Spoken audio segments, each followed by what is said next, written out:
Salam əziz şagirdlər, hər birinizi salamlayıram. Bugün sizinlə Şahin İbrahimovun Respublika Fən müsabiqəsinə hazırlıq kitabının ikinci nəşrindən növbəti sınaq 6-nın izahını bölüşürəm. Deməli, ilk sualda bizə 3 qab verilmişdir. Qabda 3 maye, spirt, su və su mayesi təsvir olunmuşdur. Hər 3 mayenin üzərinə müxtəlif maddələr əlavə olunub və şərtdə bildirilir ki, hansı qarışıq homogen qarışıq deyil.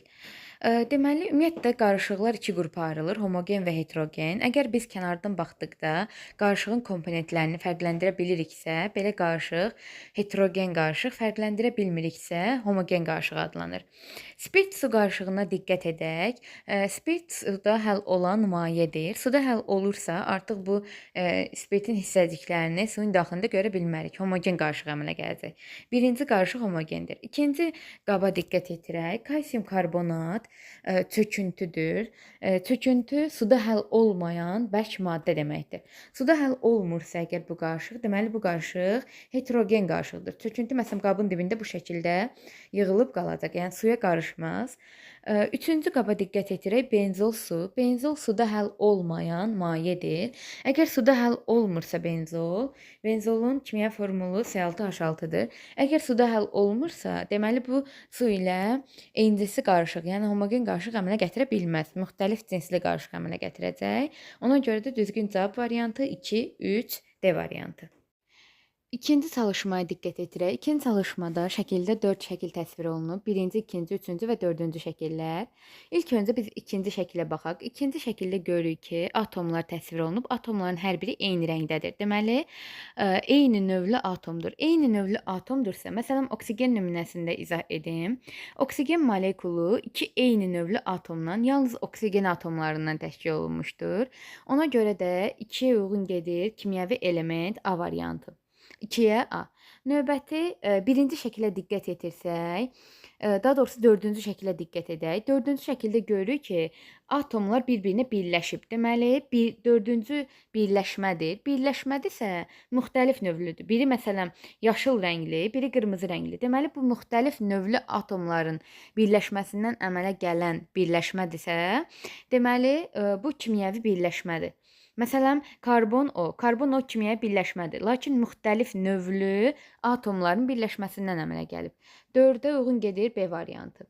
Daha sonra birinci şəkilə diqqət edək. Birinci şəkildə görürük ki, müxtəlif növlü atomlar var, amma müxtəlif növlü atomlar bir-birinə qarışmayıb. Məsələn, qırmızılar üstdə, yaşıllar isə aşağıda. Yəni bir-birinə qarışmırsa, müxtəlif növlü atomdursa, deməli bu heterogen qarışıqdır. Lakin üçüncü şəkilə diqqət edək. Müxtəlif növlü atomlardır və bir-birinə paylanmış, qarışmış şəkildədirlərsə, deməli bir-birindən homogen qarışıq əmələ gətiriblər də. Məsələn, etil spirti ilə su molekulları, etil spirtinin tərkibində olan atomlar, molekullar suyun tərkibində qarışmış olur da, eynicisi qarışıq olduğuna görə. Üçüncü şəkilə də uyğun gedir C variantı. Düzgün cavab D variantı. Üçüncü suala baxaq. Euler-Venn diaqramı verilmişdir. Birləşmə və homogen qarışığın müqayisəsidir. Deməli, A variantı eyni növ molekullardan ibarətdir. Dediyimiz kimi, eyni növ molekullardan ibarət maddələr saf maddələrdir. Birləşmənin də formulu olur, amma qarışığın formulu yoxdur. Birləşmə məsəl üçün də karbon qazı birləşmədir, düzdür? Yəni formulu var. Formulu varsa bu saf maddədir. Saf maddədirsə, deməli eyni növlü molekullardan təşkil olunub. Birinci 1-ə A bəndi uyğun gedir. B variantı müxtəlif növ atomlardan ibarətdir. Bu 2-yə uyğun gedir, 2-yə B uyğun gedir. Niyə? Məsələn, deməli, şagirdlər, məsələn, qarışıq deyək, homogen qarışıq, duz və su qarışığı, düzdür? Duz molekulları nədir? Natrium xlor, su molekulları da H2O. Duzlu suda həm duz molekulları olur, həm də ki, su molekulları olur.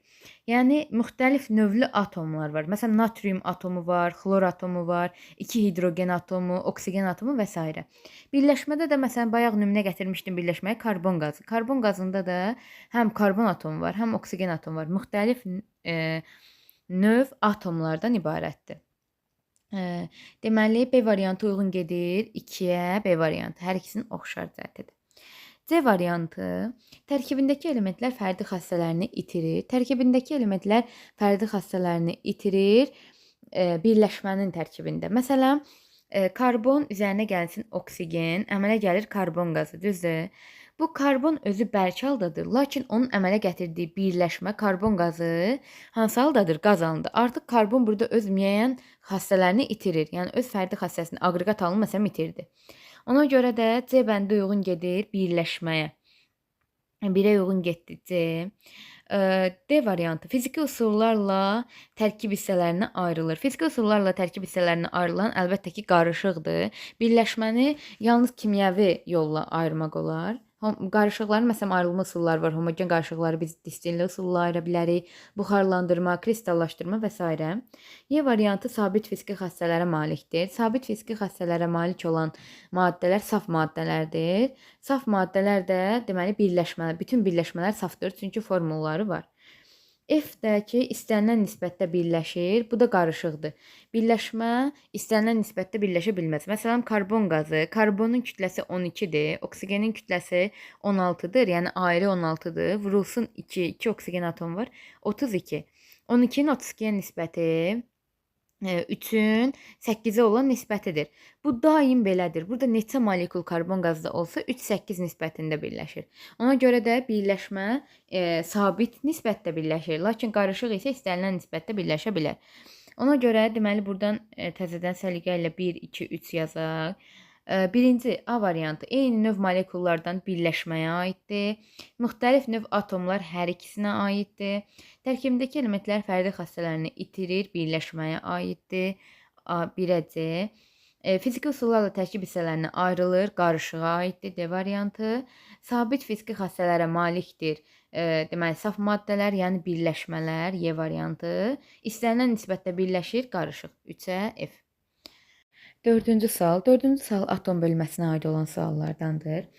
Deməli, bizə 4 ion verib. X6 müsbət. X6 müsbət. Kütlə ədədi 32. Kütlə ədədi sol yuxarı küncdə yazılır. Elektron sayı isə sağ aşağı küncdə 10.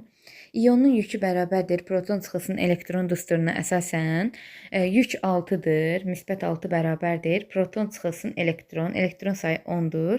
Buradan proton bərabər olur 16-ya. Deməli, bu elementin 16 iyonun 16 protonu var. Neytron sayını hesablasaq, neytron sayı da A bərabərdir. P plus N. Kütlə ədədi bərabərdir proton plus neytron. Proton 16-dır. Kütlə ədədi 32-dir. Üzərinə gəlsin neytron. Neytron bərabərdir 16-ya. Deməli, X-in 16 neytronu oldu. X elementinin iyonunun 16 neytronu var. Keçək ikinci Y-ə. Y 3 mənfi. Elektron sayı 18-dir. Dustura əsasən proton sayını müəyyən etsək 15 olacaq. Kütlə ədədi də 31. Kütlə ədədi 31. Deməli, A bərabərdir. Proton üzərinə gəlsin neytron düsturuna əsasən kütlə ədədi 31-dir. Proton sayı 15. Üzərinə gəlsin neytron. Neytron bərabərdir 16-ya. Y-in də deməli oldu 16 neytronu. Elə düzgün cavab variantı A variantıdır. X və Y. 5-ci suala diqqət etirək, əziz şagirdlər. Bizə CN, HM, O2 maddəsi verilmişdir. Və elementlərin atomlarının say nisbəti uyğun olaraq 2, 4, 1 nisbəti kimidir. Birləşmə molekulunda proton sayını hesablayın. Biz birinci maddənin formulunu yazdıq. Maddənin formuluna əsasən karbon atomunun sayı N, hidrogen M, oksigen 2-dir. Yəni nisbət N bölünsün 2 kimidir. Şərtdə isə bizə bildirilir ki, say nisbəti uyğun olaraq 2, 4, 1 kimidir. Biz də görürük ki, burada oksigen 2 olanda ona uyğun hidrogen M, ona uyğun karbonu isə N olur. Şərtdə isə bizə verib oksigen 1 olsun. Oksigen 1 olanda hidrogen 4 olur, karbon da 2 olur. Deməli, əgər oksigen 1 olanda, bir dənə buradan səliqəli yazaq. Oksigen 1 olanda 4, 2, 4 hidrogen atomu varsa, oksigen 2 olanda, bəs bu maddənin həqiqisində də neçə olacaq? M. M bərabərdir 2 vurulsun 4 bölünsün 1, yəni 8. M 8 oldu. Görürük ki, oksigen 1 olanda karbon sayı 2 olur. Şərtə əsasən də. Oksigen sayımız 2-dir bu maddədə. 2 olanda bəs neçə olur? N. N bərabərdir 4-ə. Deməli, M 8-dir, N isə 4-dür. Maddənin formulunu yazaq. N4H8O2. Və deyir ki, proton sayını hesablayın. Proton sayı da elementin atom sayı vurulur, protonla toplanılır. Karbonun 6 protonu var. Görürük şəkildə 6 vurulsun 4. Üzərinə gəlsin hidrogenin 1 protonu var. 1 vurulsun 8. Üzərinə gəlsin oksigenin 8 protonu var. 8 vurulsun 2, 16. Bərabərdir.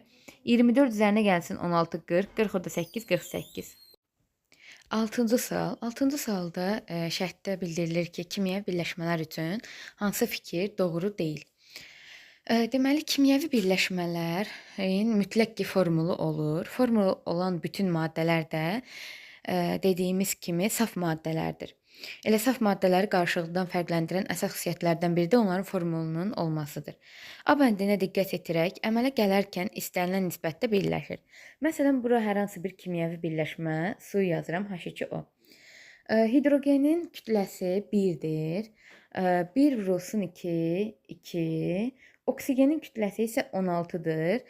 16, 1 oksigen atomu olduğuna görə 16 vurulsun 1, 16. Kütlə nisbəti, ən kiçik nisbəti ixtisar etsək, 1-in 8-ə. Əgər burada neçə molekulusu olmasından asılı olmayaraq, yenə də biz ən sonda bu nəticəni alarıq. Deməli, kimyəvi birləşmələr əmələ gələrkən istənilən nisbətdə birləşmir, yalnız sabit nisbətdə birləşir. A variantı elə düzgün cavab variantıdır, yəni doğru deyil bu ifadə. Amma digər variantlarda diqqət etirək. Kimyəvi yolla tərkibindəki elementlərə ayrıla bilər. Bəli, doğrudur. Məsələn, su hansı elementlərdən əmələ gəlib? Hidrogen və oksigendən əmələ gəlib. Kimyəvi yolla mütləq su parçalanmalıdır ki, hidrogen və oksigen əmələ gətirə bilsin. Və yaxud da burada suyun elektrolizi prosesi olur. Yəni bunlar hamısı kimyəvi yollardır. C variantına diqqət etirsək, sabit fiziki xassələrə malikdir. Bəli, biz dedik ki, kimyəvi birləşmənin formulu olur. Kimyəvi birləşmənin formulu varsa, bütün formulu olan maddələr safdır və saf maddələrin də sabit fiziki xassəsi olur. Məsələn, nə deməkdir? Su kimyəvi birləşmədir, düzdür? Sabit fiziki xassəsi var. Məsələn, 100 dərəcədə su qaynayır və yaxud da 0 dərəcədə donur. Bu fiziki xassəsi sabitdir. Yəni su heç zaman 10 dərəcədə qaynaya bilməz və yaxud da 10 dərəcədə dona bilməz. Bu həmişə sabitdir. D variantına diqqət etirsək, tərkibindəki elementlər öz xassəsini saxlayır. Bu da yanlışdır. Məsələn, su nədən əmələ gəlib? Hidrogen və oksigendən əmələ gəlib. Əmələ gəlir H2O. Hidrogen adi şəraitdə qaz haldadır, oksigen adi şəraitdə qaz haldadır, lakin əmələ gətirdikləri su isə maye haldadır. Yəni, kimyəvi birləşmənin tərkibinə daxil olan elementlər öz fərdi xassələrini saxlamırlar birləşmə əmələ gələndə. Lakin qarışıq əmələ gələndə isə öz fərdi xassələrini saxlayırlar. Ona görə də düzgün cavab variantı A variantı. Növbəti 7-ci sual. Aşağıda verilmiş maddələrdən hansının su ilə qarışığı suspenziyadır? Müxtəlif cinsli qarışıqlar iki qrupa ayrılır. Emulsiyalar, bir də suspenziyalar. Emulsiya maye-maye qarışığıdır. Maye. Suspenziya isə maye-bərk qarışığı. Deməli, əgər indi şərtə baxaq. A bəndi neft. Neft maye haldadır. Neftin su ilə qarışığı, maye-maye qarışığı bir-birində həll olmayan bu emulsiyaya aid olacaq. B bəndinə diqqət etirsək, benzol. Benzol ilk sualda da dediyimiz kimi maye halında suda həll olmayan maddədir. Maye halındadırsa, suda həll olmursa, deməli bu da su ilə emulsiya əmələ gətirəcək, suspenziya deyil. Yəni bərk halda olmalıdır və suda həll olmamalıdır ki, suspenziya olsun. D variantına diqqət etirsək, metanol spirtdir. Spirt də maye halında olduğuna görə su ilə həm də eyni cinsli qarışıq əmələ gətirir. Bizə müxtəlif cinsli qarışıq lazımdır. D variantı da düzgün cavab variantı ola bilməz. Düzgün cavab variantı C variantıdır. Kalsium karbonatın kimyəvi formulu belədir. Kalsium karbonat yenə də birinci sualda dediyimiz kimi çöküntüdür. Çöküntü olduğuna görə suda həll olmayan bərk maddədir. Düzgün cavab variantı C variantı və o su ilə suspenziya əmələ gətirəcək. 8-ci suala baxaq əziz şagirdlər. Şərtdə bildirilir ki, X-in molekulunda iki müxtəlif element atomu var. Buna əsasən hansı ifadə tamamilə yanlışdır? Biz bu sual nümunələrindən əvvəlki sınavlarda da işləmişik dəfələrlə. Deməli, X əgər tərkibində iki müxtəlif element varsa, mütləq bu birləşmədir. Məsələn, Karbon qazı. Karbon qazının tərkibində həm karbon var, həm oksigen var. İki müxtəlif element atomu olduğuna görə bu birləşmədir. Lakin məsələn oksigen götürürəm. Oksigenin tərkibində iki atom var. Lakin bu atomların ikisi də eyni növlü atomdur. Yəni müxtəlif növ atomdan təşkil olmayıb. Ona görə də bu birləşmə deyil, kimyəvi elementdir. X əgər deməli X-in tərkibində iki müxtəlif element varsa, bu mütləq ki, birləşmədir. Amma 4-cü müddəaya diqqətlə baxın. 4-cü müddəada bildirilir ki, X kimyəvi elementdir. Bu tamamilə yanlışdır. Yəni düzgün cavab variantı B variantı. Başqa hallarda X birləşmədirsə, məsələn kalsium karbonat parçalanır, karbon qazı, üzərinə gəlsin kalsium oksid, alınan maddələrin hər ikisi mürəkkəb birləşmə də ola bilər və yaxud da su parçalanır, birləşmədir, alınan maddələr hər ikisi kimyəvi element alınır. Bu halda da ola bilər və yaxud da ola bilər ki, məsələn maddə parçalansın, həm birləşmə parçalansın. Məsələn nitrat turşusu parçalanır, həm burada birləşmə əmələ gəlir, həm element əmələ gəlir və yaxud da belə də ola bilər. Yalnız, yəni dediyimiz kimi X-in tərkibinə iki müxtəlif element atomu daxil olduğuna görə o mütləq ki birləşmədir. Yəni element ola bilməz. 4-cü müddə yanlışdır. Cavab variantı B variantı.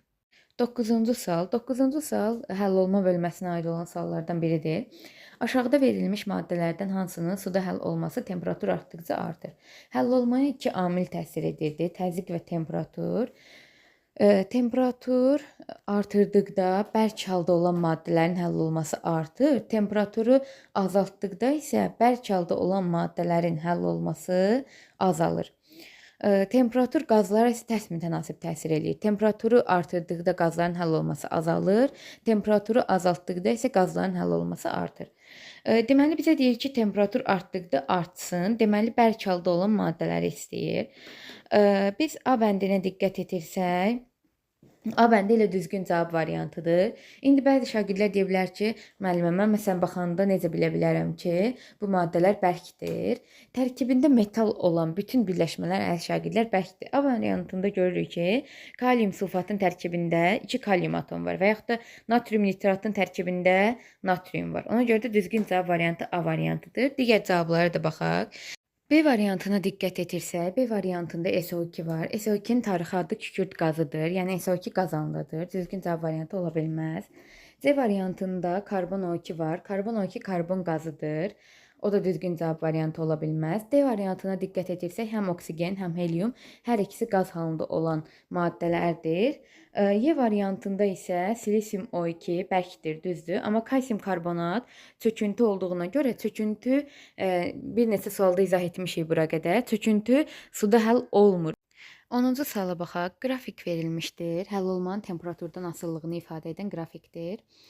Və bizə verilib ki, A temperaturda 100 ml suda 50, burada baxın, deməli 50 qram maddə həll olmuşdur.